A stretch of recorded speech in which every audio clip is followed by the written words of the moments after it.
It's a little better. And we're live. Hey, welcome to the Tuesday night stream here on Fantasy Football Today. I'm Jamie. That's Heath. You know us. You know his mustache. Looking good there, Heath. How's the mustache treating you? You know, it's 9 days in. It's amazing. 6 days, it was pretty embarrassing. 9 days, I'm starting to feel okay about it. How's the wife feel about it? Not like she hasn't smiled at me for a few days. I was trying to figure out sometimes, like, what did I do wrong? And then I look in the mirror. I was like, oh yeah, that's what I did wrong. You're growing the mustache. Well, it looks great. We love it on all of our broadcasts, and certainly looking forward to our new look on Wednesday's Fantasy Football Today. No more shirts and jackets. We're going much more relaxed. T-shirts, or as I was told, whatever makes you feel comfortable.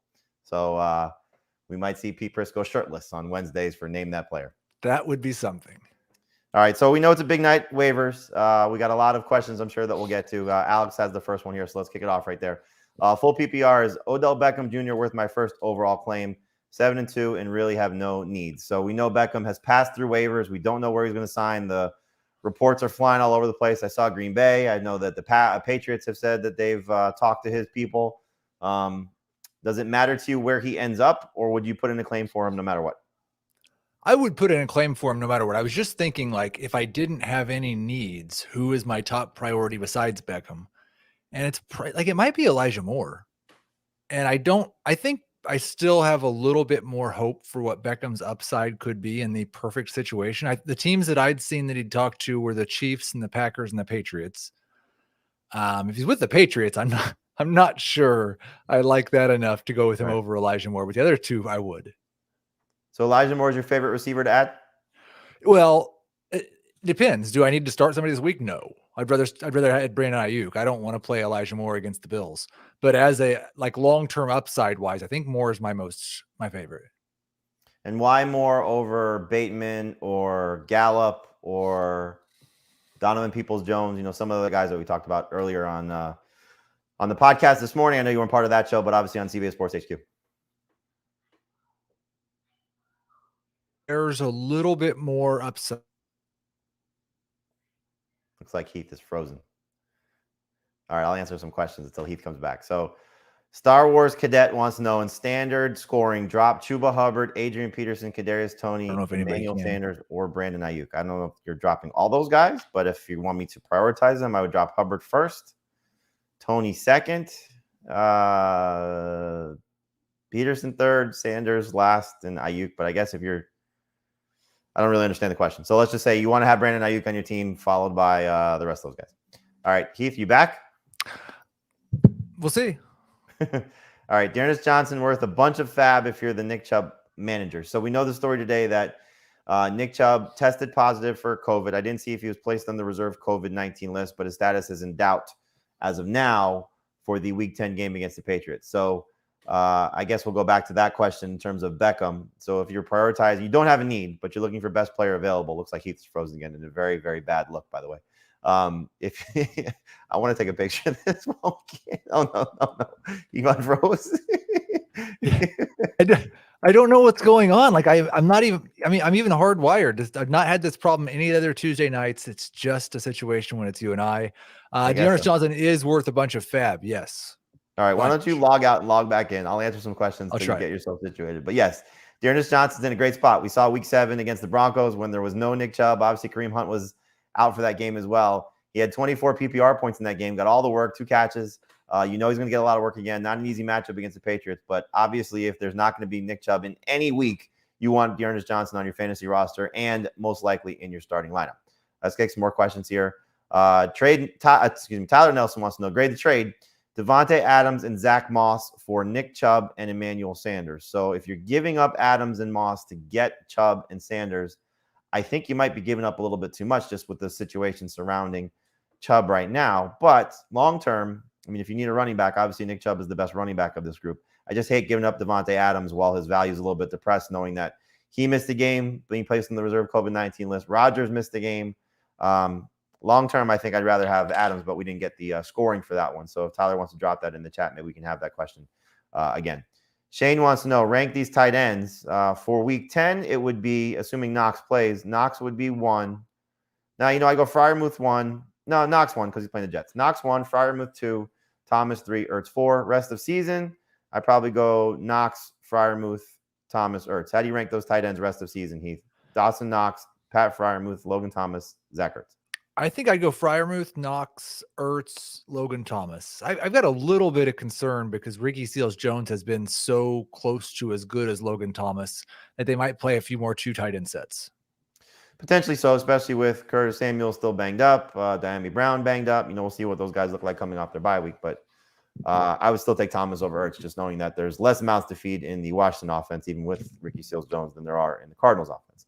All right, next question. If there is any. All right, we'll get to some questions as they pop up. So Beckham would be a top priority. Dearness Johnson be a top priority. Talk to me about the running backs here, because we know Devonte Freeman was the guy we said was the best running back to add. You had Jordan Howard, a guy that we talked about earlier today. The Patriots situation. We'll get to the Patriots in a second. But just in terms of Jordan Howard, Devonte Freeman, who do you prefer? I prefer Freeman, and he's like right up there as where I almost want to start him.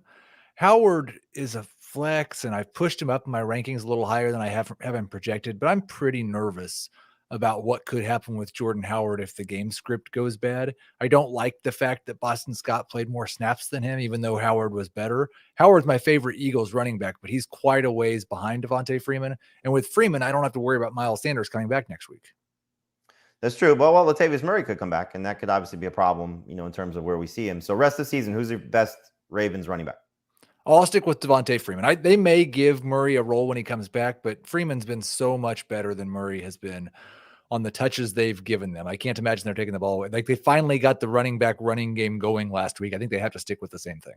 I hope so. I really, really hope so, because it'd be nice to get some semblance of, okay, this is the guy, and we know that we can at least lean on him, whatever capacity. Number 2 running back flex, but at least knowing that we have the one guy in Baltimore's backfield, that would be nice to see.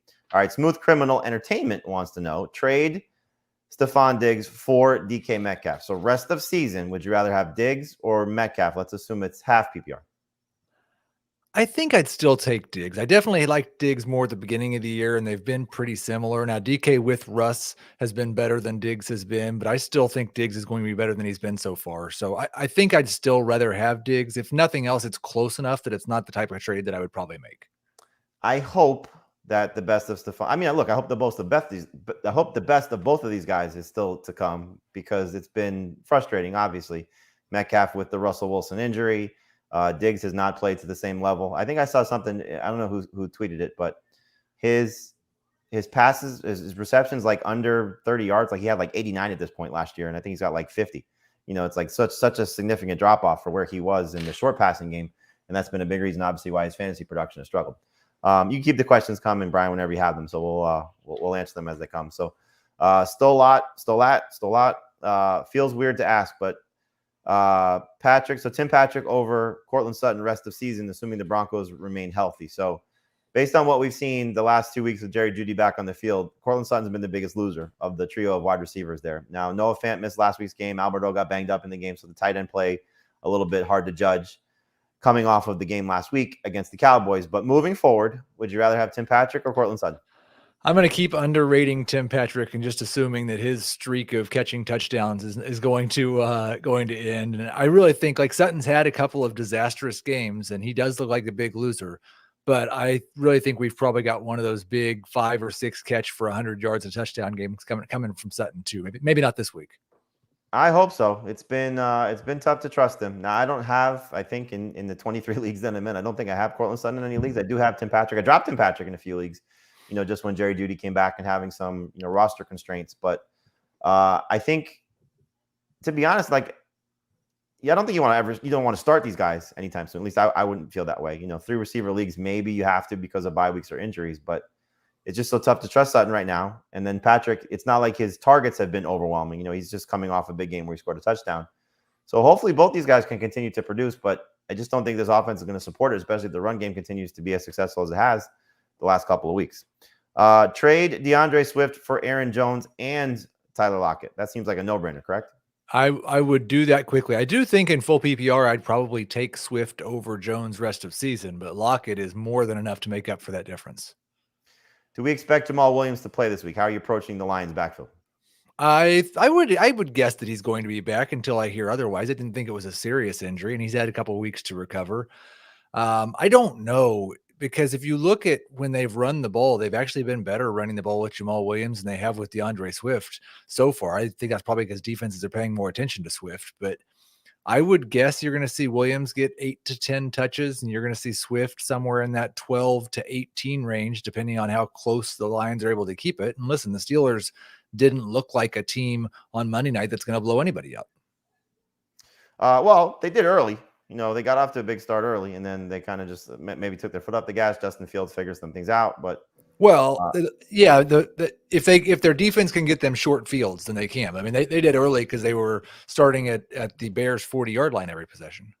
Yeah, I'm just talking in terms of score. Yeah. They were up early. Yes, how they got there, absolutely. But just in terms of how this game can unfold, and I think at this point we probably feel a little bit more comfortable, at least I do, with the Bears offense than the Lions offense, as good as DeAndre Swift can be. All right, this one seems like a no-brainer, but is Devon Singletary a must start if Zack Moss doesn't play? Moss is, I know he's dealing with a head injury. I haven't seen, I guess, no, he's the one that they have said is a concussion. We haven't heard if the Patriots guys are concussions. So he's dealing in the concussion protocol, presumably. How are we treating Devon Singletary if Moss doesn't play against the Jets? Yeah, high-end to mid-range number 2 running back. He's been really efficient on a per-carry basis throughout his career, right around 4.8, 4.9 yards, both this year and for his career. The Jets are one of the worst teams on a per-carry basis against running backs, 4.6 yards per carry. I sound like Adam Azer now. We miss him. I don't know that he's going to score a touchdown, but I do think he's got a pretty good chance at 80 yards and catch 3 or 4 passes, so that's good enough to start. Let's run through a couple of the injuries that we got since all of our shows today. So whether it was the podcast this morning or our show on HQ, one of the ones we talked about this briefly, but now we're getting more of an answer, is Sam Darnold looking like he's going to miss multiple weeks with a fractured scapula. And I think the report from Ian Rappaport said an incomplete fracture. And I saw a lot of the jokes say he can't even complete the fracture of his shoulder. His quarterback play has been so bad. Sure, kick the man while he's down.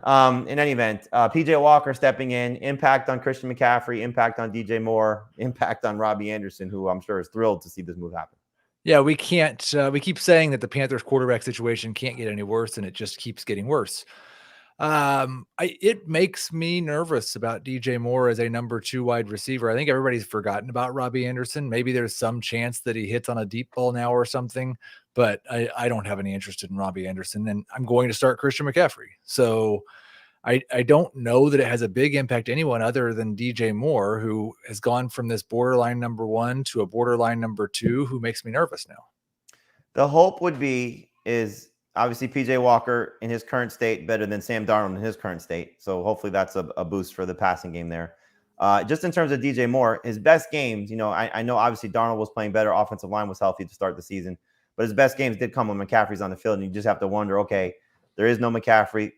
We have to focus on DJ Moore more so than we have to focus on Chuba Hubbard if you're just approaching it from a defensive standpoint. Not that they're going to ever, negate taking advantage or trying to stop the run game, but McCaffrey clearly a different animal by comparison to Chuba Hubbard. So you just wonder if maybe McCaffrey opens some things up when the plays increase for him. Maybe that helps DJ Moore. Maybe PJ Walker helps DJ Moore. Obviously not somebody you're dropping, but maybe somebody you're reconsidering in terms of starting in a 2-receiver league, especially non-PPR. The other big injury story is potentially involving Alvin Kamara. There was a report that the Saints are auditioning a few running backs because Kamara got beat up a little bit in the loss against the Falcons. So we didn't talk a lot about Mark Ingram as a fantasy ad. I think his roster percentage is right around 55%. If he's out there comparatively to Dearness Johnson or Devonte Freeman or Jordan Howard, where does Ingram stack up if there's the potential of Kamara missing a game? Yeah, and that's the thing. Like if you're making your decision tonight, then he definitely has to be behind Dearness Johnson, behind Devonte Freeman, and probably behind Jordan Howard if you're desperate for a starter. I do think Ingram has more upside if Kamara is out than Jordan Howard does in his current situation. But we have pretty limited information. Now, if on Wednesday we find out that Kamara is in serious doubt, then I think you boost him up and he's more in that Devonte Freeman discussion. He's looked pretty spry since he's gotten to New Orleans. So I wouldn't be surprised if Kamara was out if he was a top 15 running back. Using him in the passing game, which is nice. I think that's a byproduct of Trevor Siemian just not throwing the ball down the field, much like we see with Mike White throwing to his running backs. But yeah, imagine going from one of the worst situations to one of the best, and obviously a scenario where you feel very comfortable with the team that you started your career with. So Mark Ingram could be a potential league winner in week number 10. So just keep that in mind for the Saints taking on the Titans if there is no Alvin Kamara. Rodgers did his show with Pat McAfee and said that there's a small possibility I won't play. So we're expecting him to come back on Sunday. He should be allowed back with the team on Saturday. All systems go with the Packers, or any trepidation knowing that Rodgers has missed practice time, missed a game, hasn't played with Devonte Adams or Allen Lazard in a couple weeks. Any concern over Rodgers as takes on the Seattle Seahawks on Sunday in week 10? A little bit. I would start Carson Wentz over him. I think I've got him somewhere between 11th through 13th. I've got he and Kyler Murray and Russell Wilson kind of all in the same range. And Wentz is pretty much the only guy who was even kind of available who I would start over them. But I've got a little bit of risk. Rodgers has mostly been a low-end number one quarterback this year. He's got 2 weeks as a top 5 guy and 2 weeks where he was not very good at all. I would guess he's going to be a low-end number one this week. I think he might come out and just light up the Seahawks and just say, big middle fingers to the sky, everything that's gone on, all the comments, all the negativity thrown at him, and understandably so why he's getting that. But from a football standpoint, the Seahawks defense, I know has played better, but a lot of that has to do with who they played. Jameis Winston 1 week, the Jaguars 1 week. I know their defense looked a lot better in those 2 matchups. Going into Lambeau Field with Rodgers back there, Adams back, Lazard back, I would not be surprised. I have him ranked significantly higher than you. He's a borderline top 5 guy. I just think he's going to go and light up that defense. And I wouldn't be surprised if it's a shootout with Russell Wilson back too. So do you know what the over-under is in that game? Have you seen the projected points? Yeah, it's not very high right now. 48, I think. I think the Packers implied total was 26.5 and the Seahawks was 22.5. I'm going to guess once we find out Rodgers is back and Russell Wilson officially back. Well, I guess they're probably factoring that in. It might go a little north of 50. I'm going to guess it's probably north of 50 by the time we get to Sunday. Let's take some more of your questions. We'll get to some of these other injury updates as well. All right, so what do we do with Julio Jones? So it's been a frustrating season. No touchdowns so far, battled injuries.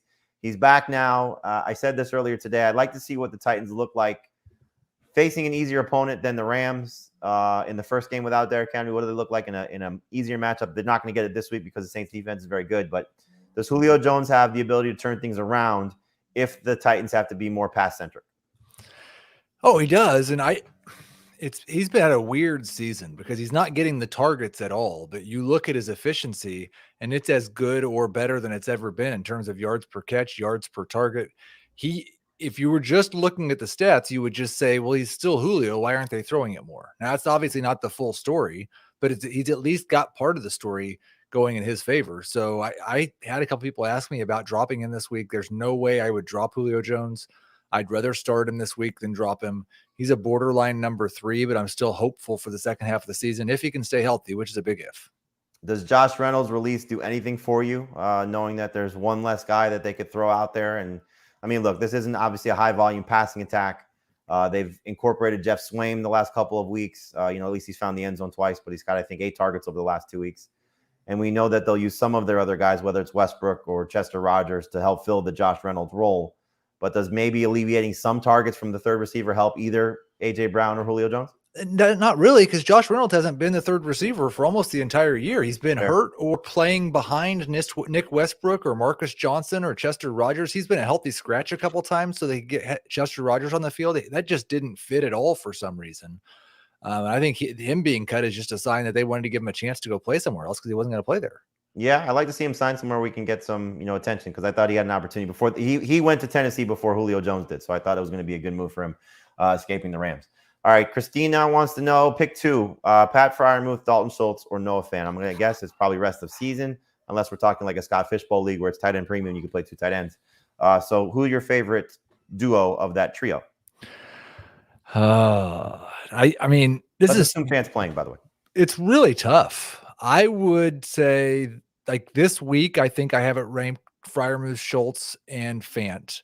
If I was going rest of season, it would probably be Freiermuth and Fant would be my 2 favorite, and I'd probably have to let go of Schultz.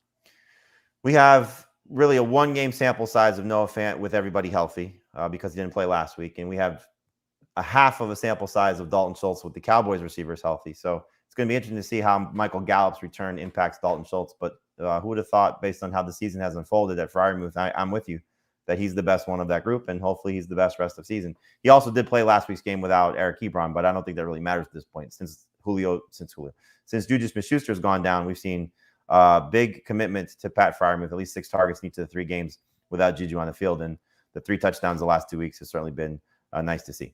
All right, overexposed Rodgers manager here. Teddy Bridgewater or Ryan Tannehill for a just-in-case spot start. So let's assume the worst-case scenario for Aaron Rodgers is he misses a second straight game, isn't able to return in Week 10 against the Seahawks. Do you like Teddy Bridgewater in his matchup against the Eagles or Ryan Tannehill's matchup against the Saints? I like Teddy over Tannehill. The fact that he I think he had a rushing touchdown that kind of saved him a little bit, Tannehill, last week against the Rams. But he's not been the same guy this season that he's been in the past in Tennessee. And I think not having Derrick Henry is really going to negatively impact his efficiency. Teddy has been a pretty safe guy in that 20-point range. I think he gets there again this week. And I think he maybe even has a little bit more upside this week than Tannehill does. I think you're right. And at least the floor with Teddy is basically like around 20 to 23 fantasy points. That's kind of where he's been for the majority of the season. Tannehill's been so up and down and so erratic. And I just don't think the Saints are going to be the type of team that puts up a huge number on them, that they're chasing points to the level that Tannehill's going to open up the offense. And maybe he gets, a couple of touchdowns without having to, see the same volume of attempts. But it wouldn't surprise me if the Broncos-Eagles game gets a little bit more loose, as our buddy Pete Prisco might say. Tony wants to know, should I trade Justin Jefferson for Tyreek Hill? So would you, I guess at this point, just based on the last game for these two guys, sell high on Justin Jefferson because he scored and buy low on Tyreek Hill because even though the targets and the receptions were there, the yards and the touchdowns obviously escaped him? Yeah, if somebody would give you Tyreek Hill for Justin Jefferson, I would. Tyreek Hill's going to have bad games. The times that he's been a top 3 wide receiver, he's still had 3 or 4 bad games. This season, I think he's the number 2 wide receiver in all of fantasy, and he's had some bad games, but I would rather have Hill than Jefferson. I would too, and I think this is now the time, we've said this a lot. Buy low on Patrick Mahomes, buy low on Tyreek Hill. The window probably closed on Travis Kelsey because he had another good game, but they're still going to put up numbers. I know it's been frustrating and it's been hard to watch, and it's the expectations have not been met, but they're still going to have some really great moments moving forward. And at least you could look at Tyreek Hill and say the targets are there. They're trying. They're doing everything they possibly can to put the ball in his hands. Understandably so. So Mahomes is going to be better. Tyreek Hill is going to be better. Not that Justin Jefferson is a slouch by any stretch, but if you can turn Justin Jefferson to Tyreek Hill, that's a definite win for you. Would you start Antonio Gibson or Devonte Williams in half PPR? Gibson taking on the Saints, Williams taking on the Eagles. I've got Williams and Melvin Gordon both ranked ahead of Antonio Gibson this week. I don't think you can have any certainty after what we saw the last time this team was on the field, with McKissick doing so much on passing downs and with Patterson doing so much on running downs. This is a defense that really your only hope is to throw the ball to your running backs, and McKissick's going to do that more than Gibson is. So I'm trying to stay away from Gibson this week. Yeah, I misspoke. I said Gibson against the Saints. He's playing the Bucs. So, right. Yeah, same type of defense. So, not easy to run against. So, hopefully Gibson is healthy. That's the biggest thing. I think you want to see Gibson come out, even if he doesn't have a monster fantasy game. If he does enough, kind of like what he did week 1 when he had 90 yards rushing and I think 10 to 15 yards receiving. I don't remember exactly. I know he was over 100 total yards. But something like that where you just, okay, that's the guy I drafted. Give me that type of guy the rest of season. And I could live with that if he doesn't have a dominant game, but just come out of the game healthy and play more snaps than Jared Patterson. Like you said, the game that we saw prior to their bye week, he was losing snaps to Jared Patterson, which was not a very comforting feeling. All right, can you trust any of the Ravens running backs? That's from a guy that we know in Matthew Coca. So we addressed this earlier. Thanks for watching, Coca. We appreciate it. Rest of season. So just to reiterate, you're a Devonte Freeman guy over Latavius Murray. I am a Devonte Freeman guy over Latavius Murray. I don't feel like it's on the lower end of the spectrum in terms of all the teams and how confident I am in the guy being the guy. But I feel better about Freeman at this point than I have at any Ravens running back so far this season. It makes sense. I just want to see Murray come back and be in a secondary role. I just don't want to see the same thing that we've seen over and over again, where it's one guy getting short yardage touches, one guy getting passing downs work, one guy getting some of the work between the 20s. It just let Freeman do what he just did. 13 carries, a couple of catches. He's not going to be a 20-touch guy. That's just not the way this offense is going to operate.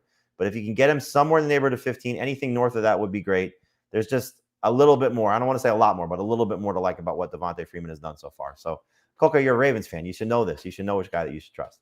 All right, Shane wants to know OBJ, Jarvis Landry, or Rashad Bateman rest of season. So let's put Beckham on the Patriots as a worst case scenario from the teams that we talked about: Packers, Chiefs, Patriots. So OBJ on the Patriots, Landry or Bateman. Who do you like rest of season?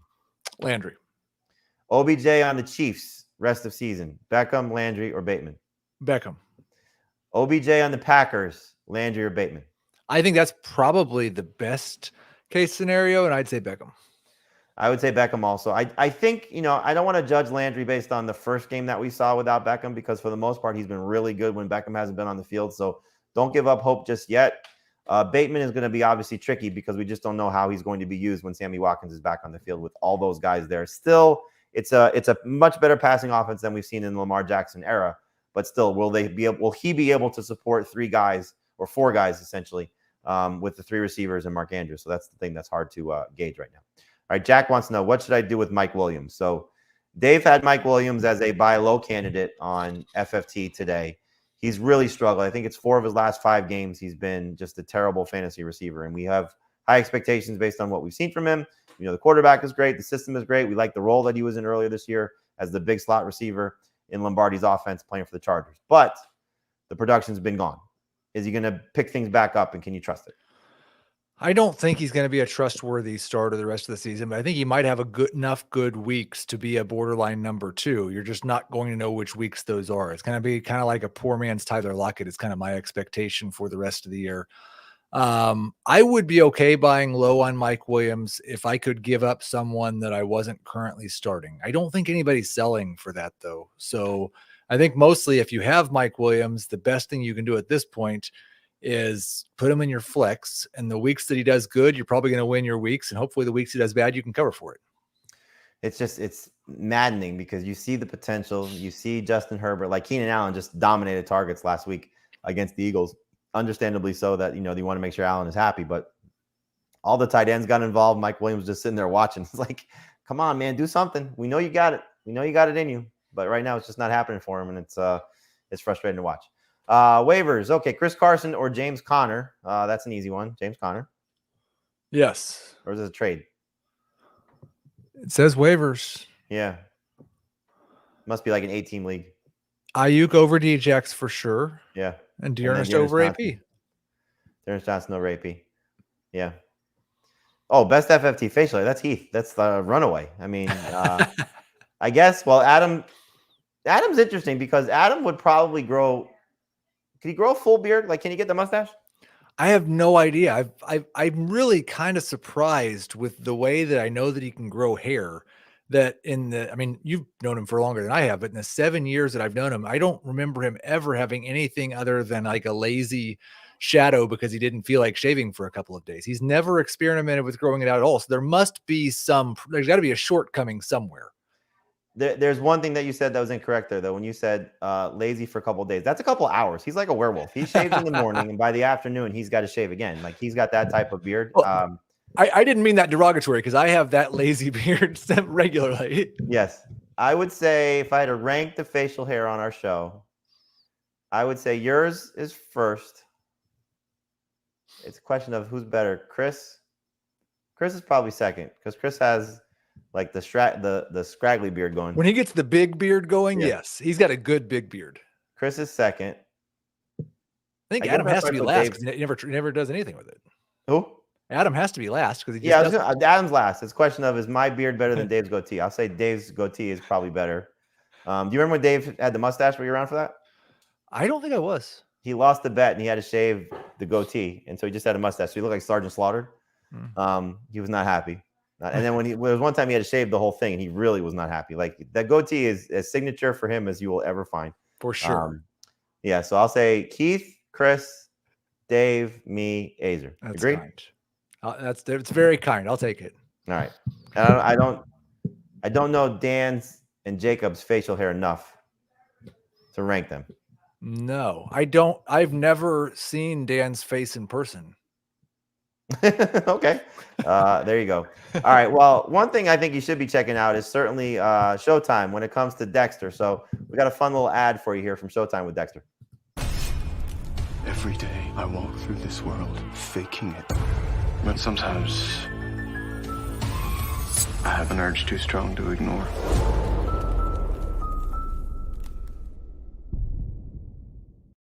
That's one show that I've yet to get into, but it's on my list of shows to watch. Are you a Dexter guy?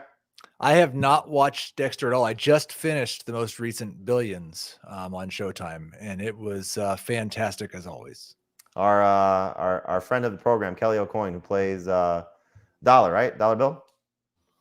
Yes. Yes. So I have yet to see Billions, also another show that I watch. I'm sorry, Kelly. I apologize. But yes, he's a good friend of the program, comes to our events in New York, and does a great job on that show. From what I'm told, Adam's a big fan of Billions, so he raves about the show all the time. All right, Jose wants to know, trade Josh Jacobs or Elijah Mitchell for Antonio Brown. So we have a lot of injured guys that we're hoping to get back, before the end of the season by the fantasy playoffs. I don't know if Brown is going to be out that long, but according to what Bruce Arians said, could be a couple more weeks going into their bye week, and we know he's not going to play in week 10 still in a walking boot. So would you give up Josh Jacobs or Elijah Mitchell for Antonio Brown? I don't think I would. I think running back is the shortage there is so real right now that you ought to be able to do a little bit better than that, especially with where Brown's at. Like, I don't feel a great deal of confidence that Brown's going to play next week either. So maybe if I was really loaded at running back and sitting at 7-2 or something and just couldn't do any better, then I might take it. But I'm aiming higher than AB with those guys. I would. So let's talk about some of the receivers that we either talked about here or on the rest of the, on some of the earlier shows. So would you trade Jacobs or Mitchell for Mike Williams? No. Would you trade Jacobs or Mitchell for Deebo Samuel? I would. Which one? I would rather have Jacobs than Mitchell. They're close. But I feel just a little bit more confident in Jacobs than Mitchell. Jacobs he's had some really inefficient games, but he has done a very nice job of putting up fantasy points in ways that maybe don't seem all that sustainable. But we got a longer track record of Josh Jacobs being a number 2 fantasy running back, which is what I think he still is. Mitchell, I think, is going to be a number 2, and maybe even in non-PPR has the upside to be a top 12 guy, but he still just makes me a little bit nervous. Yeah, you have the fear. I have the fear of Jeff Wilson. Maybe at some point Trey Sermon if they go into rebuild mode. Not that Mitchell's, he's a rookie, obviously also, but what Kyle Shanahan's track record has been. Clearly, Jacobs with Gruden now after Gruden with Rich Bisaccia, they're sticking with Jacobs as their lead guy, and so I would probably stick with Jacobs. So you could try and trade Mitchell for one of those guys and just see what you get. All right, rest of season, Dan Arnold or Pat Freiermuth? That one I think is a lot closer than most people would say. I would probably lean just barely to Freiermuth, but they've kind of been the same guy over the last 3 or 4 weeks. It's just the fact that Arnold hasn't scored any touchdowns, and Freiermuth has caught like 75% of Ben Roethlisberger's touchdowns. I don't think that those two things are going to stay at those polar opposites. They're going to come towards each other in terms of the touchdowns, but I would lean Freiermuth just barely. I hope it's not they come to the Arnold side of the touchdown spectrum. I hope they go more to the Freiermuth side. But I think Freiermuth is in a little bit of a better spot. It just feels like, we've been waiting for Dan Arnold for like a few years, with the Cardinals situation. Then he goes to Carolina. Okay, maybe Carolina's going to be the one that helps him break out. And he's done a nice job with Jacksonville. I think, were you on with Pete when I asked him that question? Is Arnold now their guy? And he said, yeah. And he's right. I mean, Marvin Jones has been, spotty the last few weeks. Obviously, Laviska Shenault has flopped in this offense. Jamal Agnew has been nice, but, I think it's now 3 of 4 or 4 of 5 where Arnold has at least 6 targets and a couple of those 8-target games. And so hopefully he continues to be involved. Speaking of Laviska Shenault, because he's still just a second-year wide receiver, it seems pretty obvious because it happens every offseason that next offseason we're going to get the positive Laviska Shenault reports. He's going to have good practices. Are we going to buy into it as a third-year wide receiver, or if he doesn't do something by the end of this year, we're just giving up on him? If they don't upgrade their receiving core significantly, then they have done a big-time disservice to Trevor Lawrence, because this was a good group on paper coming into the season, because we thought, okay, DJ Chark, still has the chance to be not a true number 1 alpha type of guy, but he can fill that role. Marvin Jones can certainly be the B. Shenault could be a good slot receiver. And it just has been terrible. It's been absolutely terrible. And, look, they're going to get Travis Etienne back, to whatever role he's going to fill. Is he more of a pass catcher? Is he more of a rusher? But yeah, I think if they stay in their current construct and they don't bring in, let's just say they bring in a Marvin Jones replacement or a DJ Chark replacement. Let's just say one of those guys is gone for whoever next year's Kenny Golladay maybe. Yeah, I can't I can't do it with Chenault. That doesn't feel good. I forget who wrote. Yes, please hit the smash the like button. We appreciate that. All the more likes, the better for us here. So hit the like button for our YouTube page, and we really, really appreciate it. Tenzin wants to know, drop Kenny Golladay for Brandon Ayuk. Yeah, you can do that. Pretty easy, right? I mean, Golladay on a bye.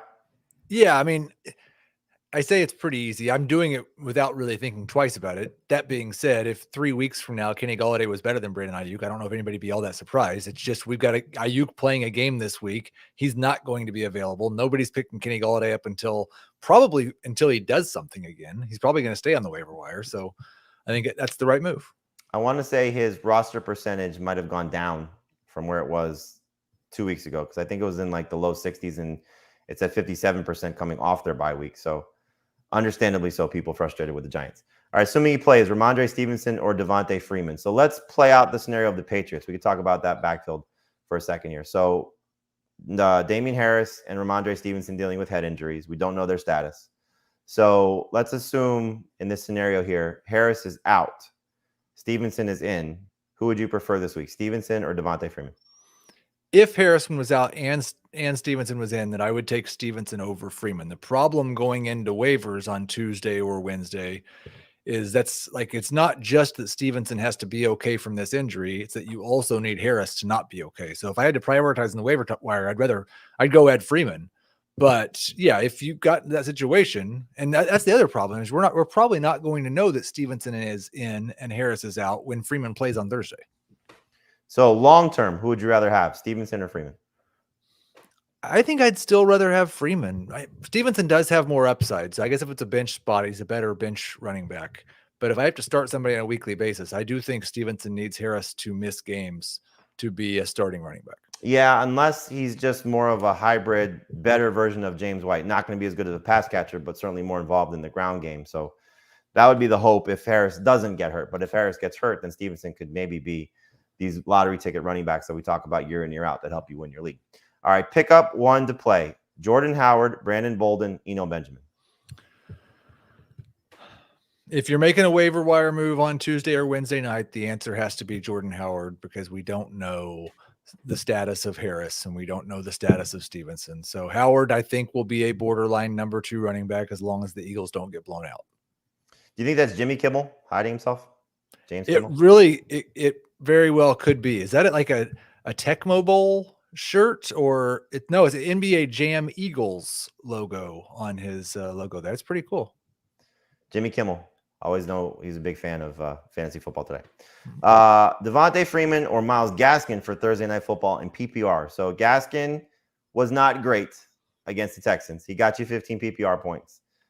Freeman, while he has been good, it feels, though, a little bit like the touchdowns have been fluky. I don't know if you want to buy into him scoring touchdowns to save his fantasy production. So PPR, Thursday night, you have both. Who you starting? I am starting Gaskin, although I think it's more likely that Freeman scores a touchdown than Gaskin. But Gaskin's role is just too good right now. Since Malcolm Brown's been out, they're treating him like a true workhorse back. If this was non-PPR, who would you start? Freeman. Yep, I have it ranked the same way. Half PPR? Gaskin. Yep, same way. We're in agreement. Kiss of death. All right. D'Onta Foreman, is he a secret stash in a 12-team league? So we saw in the first game without Derrick Henry, it was basically the playing time went, McNichols played the most, Peterson played the second most, Foreman the third, but Foreman looked the best rushing the ball. So any semblance of hope, if you're looking at it, that D'Onta Foreman gets the best opportunity to replace Derrick Henry moving forward? I actually put Foreman in the not secret stash, but stash section of the running back preview today. I do think that he is somebody. I don't know that it's very likely, and I'd like it more in a 14 team or a 12 team with more than 5 bench spots. But if you've just got an extra roster spot sitting there and you're not using it and you don't need anything this week, he's a nice after waivers run guy to just go pick up and hold on to him for a week and see what happens. Better stash, Deontay Foreman with the Titans, knowing their situation. Eno Benjamin with the Cardinals, knowing that there's no Chase Edmonds for maybe a month. Or Jared Patterson, based on what we saw in the Washington football team's last game where he played more than Antonio Gibson. I think it's Benjamin just because of Connor's injury history and how good that offense is. If he even had a couple of games where there was no Connor and there was no Edmonds, well, that might be 2 wins for you. So I think Benjamin would be my favorite. Are there guys that you could think of that you're holding on to, these running backs that just aren't doing anything that you should be, or see, I guess we'll make it a broader conversation. Are you at the point now, because we're getting close to the fantasy, we're in the stretch run, for the fantasy playoffs, that it's time to just stop holding on to some of these guys that you're never going to start and start picking up some of these running backs just to see what happens? Are you at that point with your rosters? I think it depends on where you are. You're above 500. Yeah, I mean, if I'm at 6-2 or better, or 6-3 or better, then yeah, absolutely. 5-4, fighting for one of those last spots, maybe not as much. But I was looking at a couple of teams today and thinking, I have some really tough lineup decisions, and we're getting real close. If you're in first place, to making sure you don't have that tough of lineup decisions anymore. It's about time to start doing some 2-for-1, some 3-for-2 trades, using up some of that bench depth, especially if some of your better players have already gone through the buys. So we are definitely at the roster consolidation point, and it's all about upside. Like I really don't care, especially on my good teams, if I think I'm going to start the guy in the next week or two. Is there something that could happen in the next 3 or 4 weeks that makes this guy a league winner in the fantasy playoffs? And that could be a running back or a wide receiver. Yeah, I just think you got to do some self-evaluation with your teams and say, okay, am I ever going to play this guy? If the answer is no, or any hesitation, drop them for an Eno Benjamin. Drop them for a Deontay Foreman. You may regret it because there might be a week or two where that player is good. I'm just trying to think of some guys. Like, there's nobody jumping on top of my head. Well, but there's the other thing is, I think that's also, it's a little bit subjective, because before last night, really, I felt a lot better about not having Allen Robinson on my team. I don't need Allen. I'm never going to start Allen Robinson. And then the last 2 weeks, just a little bit of a glimmer from Fields, and then going into the bye and coming back with a pretty easy schedule. I almost view Robinson now as one of those guys who it could just click, and all of a sudden he's somebody that I want to start every week again. But he's just on the bench. It's not, I wouldn't even consider using him for the next 2 weeks. So Robinson is a good receiver. Like Mike Davis, if you're never going to play him again, cut him for one of these guys. Yep. Nyheim Hines, I know he had a good game last week. You're never going to guess when the Nyheim Hines, like, he's probably going to have another good game in the next month, but who knows when. Yep. It's just those type of players. Like, if you're never going to play them, right. I know Tim Patrick's coming off a strong game, but if you're never going to play him, why are you holding on to him? Right. Pick up somebody that could be a league winner for you, especially if your roster is set. All right, Elijah Moore or Dearness Johnson, higher waiver wire priority? I would say it's definitely Dearness Johnson, because if Nick Chubb doesn't play this week, then Dearness Johnson's a borderline top 12 running back. And these are things that fantasy managers should be looking to do. If you don't need Dearness Johnson, but you're first on waivers, or you have the most fab to spend, but you're looking to something else, talk to the Nick Chubb fantasy manager before waivers run and say, I'm going to pick up Dearness Johnson. I'm not going to start him, but let's make a trade.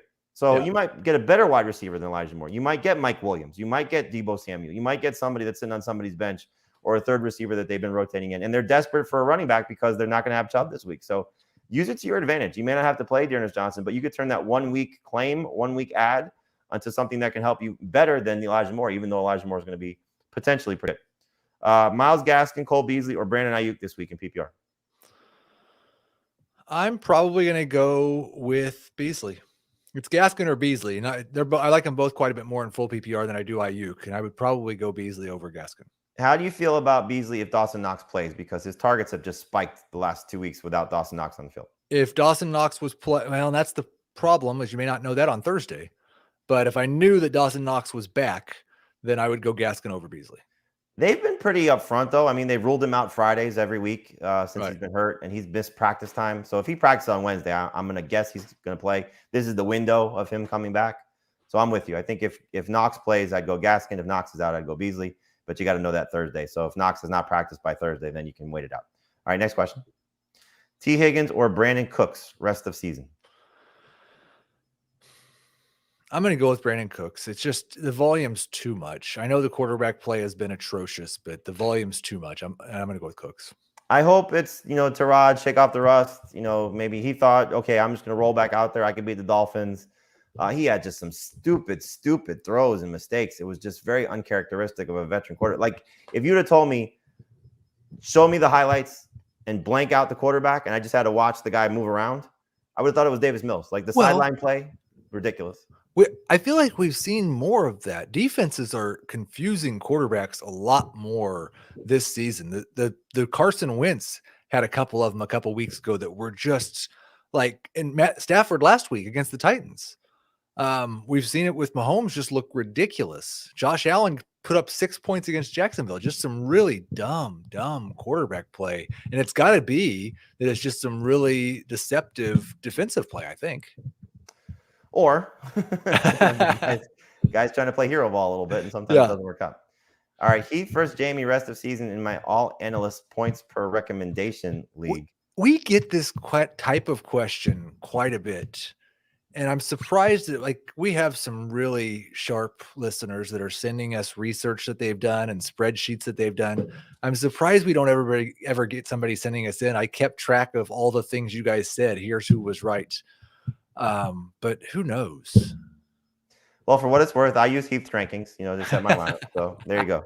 All right. Kadarius Toney or Brandon Ayuk, half PPR rest of season.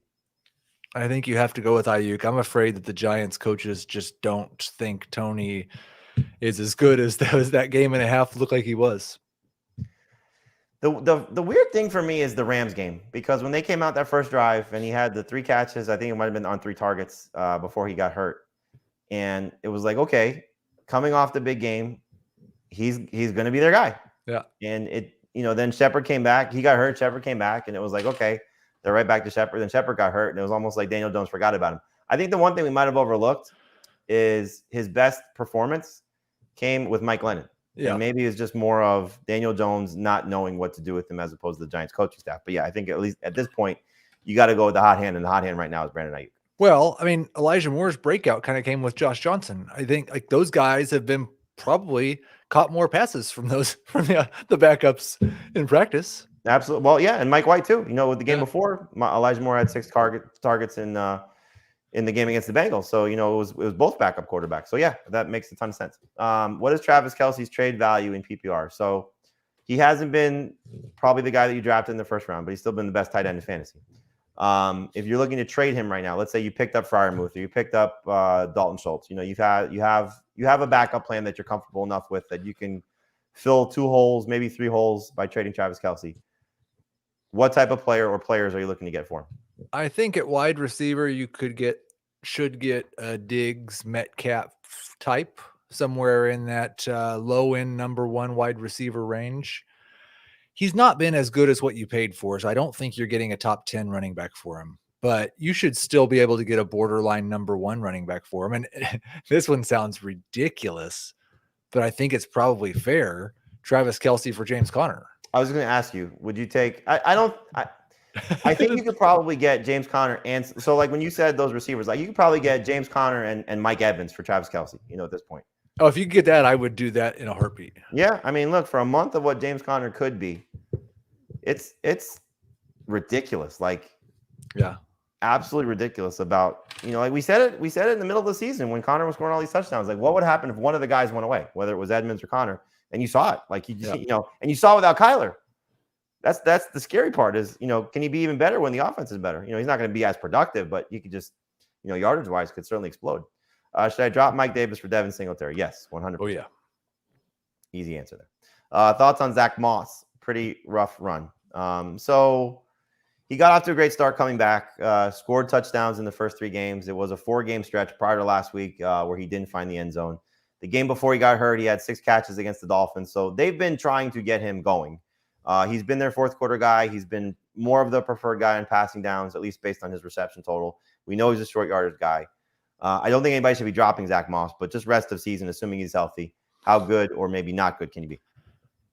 I think he's going to be a flex when he's healthy. I I was actually, when you were talking, I was thinking dynasty wise, like if he comes back and starts a game and does well, he's not going to start a game. Singletary's been starting all the games. If he comes back and is better than Singletary in a game as well, I think if I could get a second round rookie pick for him, I'd probably try to get rid of him just because like we've seen 2 years now of just pretty average running back play and an inability to stay healthy whenever they try to give him more touches. So if he comes back, he's going to be leading a committee with Singletary. He'll probably be better with Singletary once they work him back in, but just in a high-end flex, maybe borderline number 2 running back sense. You got to believe like that's the goal this offseason is to address that position because you know, the receiving core, they've tinkered with it the last 3 years. 2 years ago or 3 years ago at this point, it was bringing John Brown. Then it was Stephon Diggs and Cole Beasley Stephon Diggs and Cole Beasley. And then it was, Emmanuel Sanders. It's the run game is not working, and they gotta take some pressure off of Josh Allen. So hopefully Moss can finish the season strong. But at this point, yeah, I'm with you. If you can trade him for something, especially if you're not a contender, that's a good move to make. Javonte Williams, Darrell Williams, Jerry Jeudy in the flex this week. Who do you feel the most comfortable with? I feel the most comfortable with Darrell Williams. I'd probably go Darrell, then Javonte, then Jeudy. They're not that far apart, but I'd prefer Darrell. He's the touches have been the saving grace for him. He had the 2 touchdown game against Washington. Even in the game where Derek Gore ran well, he still had 19 total touches. He's clearly their preferred guy on passing downs. And look, the Raiders' run defense we know hasn't exactly been great. So hopefully Darrell Williams has another big game. Drop Chuba Hubbard. Yes. You can, although like we're talking about running backs who could be league winners. Like he's one of the guys you'd want to go stash because we've seen that if McCaffrey goes down, and McCaffrey's gone down a lot the past 2 years, Chuba Hubbard's going to be a starting running back. So make sure you're dropping him for something good. So would you, just in terms of lottery ticket guys, would you drop him for Mark Ingram at this point? Assuming Alvin Kamara is healthy, because obviously it's different if Kamara's hurt. Yeah, if Kamara is healthy, I think I'd rather have Chuba because I'm more worried about McCaffrey's health than I am Kamara's. Would you rather have Alexander Madison or Chuba Hubbard? Madison. Would you rather have Tony Pollard or Chuba Hubbard? Pollard. Would you rather have Eno Benjamin or Chuba Hubbard? Chuba. Okay. See, that's one I think I might go with Benjamin, just knowing Connor's injury history, right, and what may happen there. So, yeah, he's still in that lottery ticket conversation. All right, what is Josh Jacobs and Myles Gaskin's trade value in PPR? What receiver could I get? It's really hard to tell because they're not very popular players, and they're generally viewed as worse than like the perception of them is usually worse than where they rank in terms of fantasy points. So I think for Jacobs or Gaskin, targeting someone like Tyler Lockett might be my best because he has had a lot of struggles and he's going to be better with Wilson, but nobody's really too sure how much better. So see if you can go get Lockett. Yeah, we had the question earlier about Josh Jacobs for Antonio Brown. So that's kind of, I think, the floor if you want to look in terms of trade value, assuming that Brown is healthy. But again, I know I keep bringing up Deebo Samuel's name because he was productive earlier this year. And now there's some changes happening with Kittle back and Ayuk looking good. You could throw Mike Williams in there if you want to try and buy low on him. But I think you want to hold on to those running backs unless you're just loaded at the position. But I do think I'd rather have Jacobs than Gaskin. So if I was trading one, I think Gaskin's the one I'd trade. I would probably rather have Jacobs in half and non-PPR. I think I'd rather have Gaskin in full PPR. This is an interesting name. Calvin Ridley's a guy you might want to try and get for one of those running backs. If the hope is he's going to come back, I'd probably ask for Ridley in something else. But if Ridley does return and everything is right, and again, we hope it will be right with him. I'm not dropping Calvin Ridley. I would prefer to him. Don't drop him. All right, Jonathan. I don't think you like the answer to this one. Well, not this week. On a bye. He's on a bye. But after the bye, you were encouraged. I was encouraged just because, well, first off, they came out early in the game and they tried to get him the ball, and then he made the big play late in the game, and Fields looked like a better like Fields is getting better. And so I'm hopeful this little layoff here, they come out fired up. I hope so. I really hope so. It's been so frustrating. His roster percentage is down to a season low now, 75%. So we'll see where things go for him from there. All right, start 3 wide receivers in a flex and full PPR. Stephon Diggs, A.J. Brown, Robert Woods, Darrell Williams, Deontay Johnson. So 4 players out of 1, 2, 3, 4, 5. Who's the odd man out? I am sitting Darrell Williams. I would agree with that. Are you concerned at all about A.J. Brown against Marshawn Lattimore this week? A little bit, but Lattimore hasn't been fully shadowing, right? Like he's just He did for the most part with Mike Evans. okay. I don't know, and maybe everybody just doesn't. Maybe they'll just ignore Julio. The Saints. It'd be hard to imagine the Saints are just going to ignore Julio. I'm a little worried, but I'd still start him over Darrell Williams. Browns coming off a subpar game, against a good defense, so just keep that in mind. But yeah, I think you're starting AJ Brown over Darrell Williams, especially in full PPR. That's an easy one. All right, fab percentage remaining for Dearness Johnson. So his roster percentage was 70%. Could be the starter. We just don't know. That Nick Chubb is definitely ruled out. It doesn't look good for him playing after reportedly testing positive for COVID-19. So what are you spending to get Dearness Johnson on your team? If I'm a first place team, probably not more than like 5%. If I am outside of the playoff race and I'm desperate for a running back this week, maybe up to 50%. I'll just go back to what I said earlier. If you don't need him, and again, you want to save your fab money clearly, but if you know that, like, this is the conversation you want to have before waivers run. Go to the Nick Chubb Fantasy Manager. I'm first on waivers. I have the most fab to spend. If I'm going to get Dearness Johnson, what will you give me in trade? And if you can work something out beforehand, do it, because it might give you something pretty good. If the Nick Chubb Fantasy Manager or any other manager that needs a running back wants to have the Browns starter after what we saw in that game against Denver. All right, Jacoby Myers dropping PPR. He's getting a ton of targets, but when the weather gets cold, Pats will run heavy, and Beckham may be coming in. So getting ahead of the Beckham news, would you drop Jacoby Myers, who really the targets have gone south the last few weeks? Last week's game was a true total dud against the Carolina Panthers. 100% droppable, not so much a spike drop, but you're like, if you have to start him, it's because you're replacing bye week players, and that's just about it. I hope there's still good production ahead, but yes, if Beckham joins the roster, forget about it. It's just no way you can trust Jacoby Myers. All right, next question. Pick 2 quarterbacks to start this week: Carson Wentz, Matty Ice, Teddy Bridgewater. Who's the odd man out? Bridgewater. I've got Wentz and Ryan in my top 14 this week. I like both those guys. And you would start them both over Rodgers or just Wentz? Just Wentz over Rodgers, I think. Ryan is right in that mix, and I'm struggling with which of those 4 I'm going to go with, but he's right there. Both those guys over Kyler? I think so, yeah. Yep. Myles Gaskin or Michael Carter this week? Gaskin gets the Ravens, Carter gets the Bills. It's a lot better matchup for Gaskin, but, I mean, 28% of Mike White's targets have gone to Michael Carter, and we think Mike White's going to start again. So I would actually go with Carter over Gaskin. All right, I'll go with Gaskin over Carter just because of the matchup, but I hope Mike White goes back to Carter like we saw before he got hurt against Colts. All right, keep Dawson Knox for Pat Freiermuth. Already have TJ Hawkinson. So carrying 3 tight ends, you got to trade one. Go make a trade. Yeah, you should not drop one of these guys. You ought to be able to make a trade.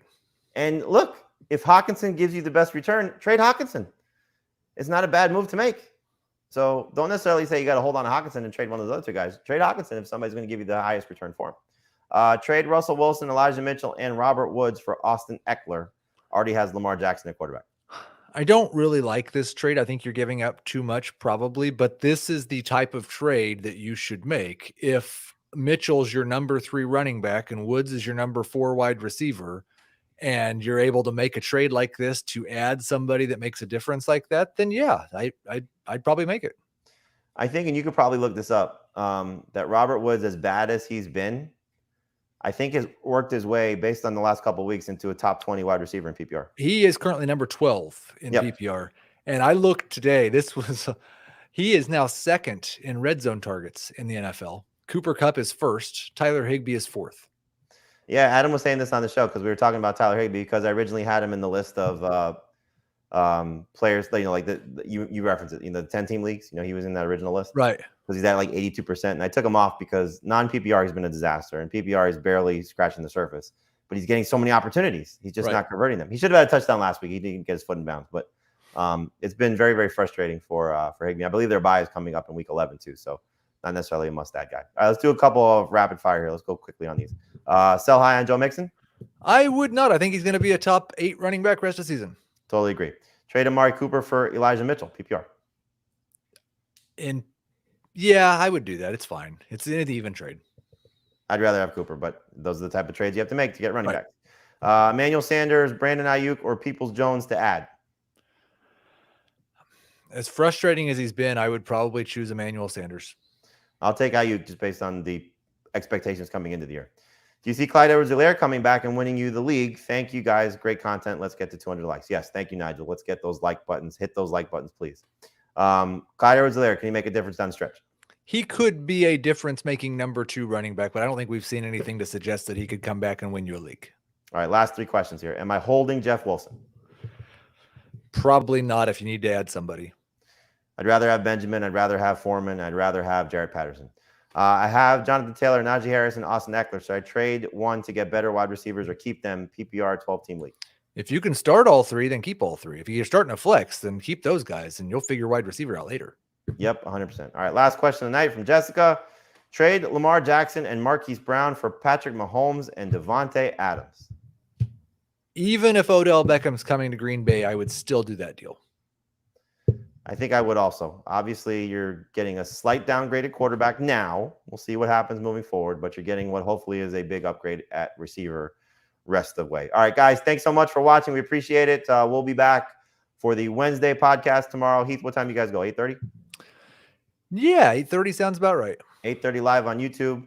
Obviously, you can check us out, CBS Sports HQ. It's Name That Player on Wednesday. Heath is going to destroy Pete Prisco. Are you wearing the Gardner Minshew shirt? I will be wearing the Gardner Minshew shirt, and Pete Wearing is a going Gardner to be Minshew flustered shirt. right from the get-go. Wearing a Gardner Minshew shirt with the mustache. It will be glorious to see Heath Cummings on Fantasy Football Today, noon Eastern on CBS Sports HQ. Thanks, everybody, for watching. We appreciate it.